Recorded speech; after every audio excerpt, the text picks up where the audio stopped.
first day that we arrived, I found the suitcase jam-packed with Oreos. So I took them. And don't sit there and tell me that you wouldn't do the same damn thing.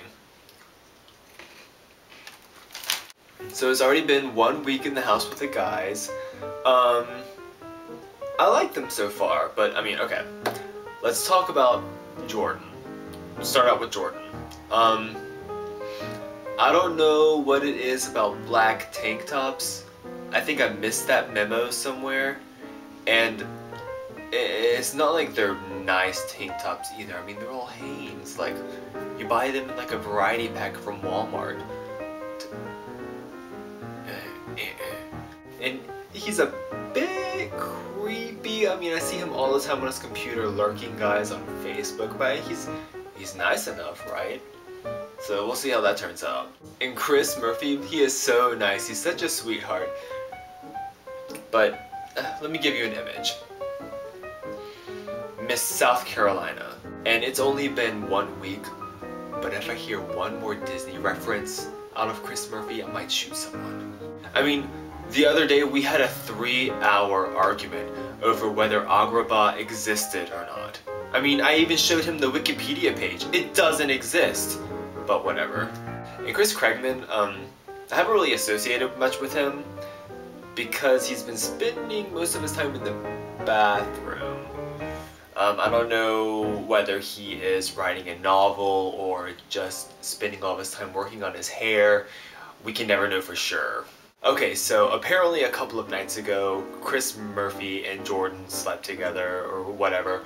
The only reason I know this though is Jordan is running around the house like, I'm sorry that I'm making things awkward, but I got laid and I slept with Chris Murphy.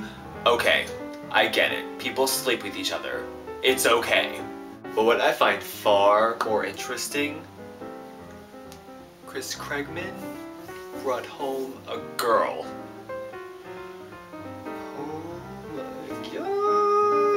Now given we went to Filth that night and we got really plastered, we had a couple of tequila shots too many, this random girl kept buying us shots over and over and over. And I wouldn't be surprised if she spiked his drink, but I have never been that drunk to bring home a girl. Okay, so I'm over this Jordan Chris Murphy drama. Ever since they hooked up, both of them have been like severely awkward with one another. And Jordan just, I don't know, he has this picture that he carries around of Chris Murphy, and he always pulls it out whenever he goes into the kitchen and eats like the bananas and cucumbers and pickles and hot dogs. And Jordan has been commenting a lot on how Chris Craigman has been bringing home all of these guys. But what's funny is that I never see them come out of Chris's room. They always come out of Jordan's room. And Jordan's been like, oh no, Chris passes out and they come into my bedroom. That's okay if it happens once, but every single night, Jordan, really, methinks the lady doth protest too much. And I think Jordan's just trying to make Chris Murphy jealous because Chris Murphy hooked up with the little immigrant, Rico, whatever his name is. And all I know about that is that we saw them at Filth, and this little Hispanic guy is like constantly on ecstasy, like jumping all over the place. And one time I looked over and I saw Chris and Roberto, or whatever his name is, making out, and then I saw the Hispanic guy bite Chris's nipples. What? Who does that?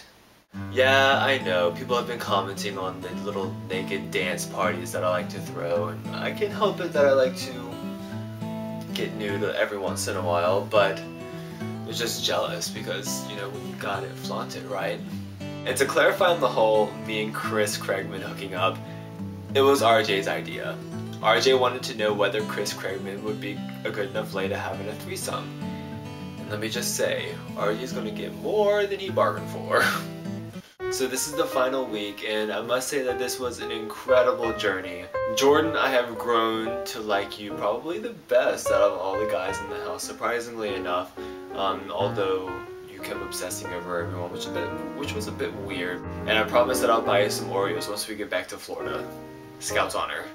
Chris Murphy, as far as I know, you and Rodrigo are still together, and I hope that works out for you. I'm going to miss you dearly, and I wanted to leave you with, you've got a friend in me.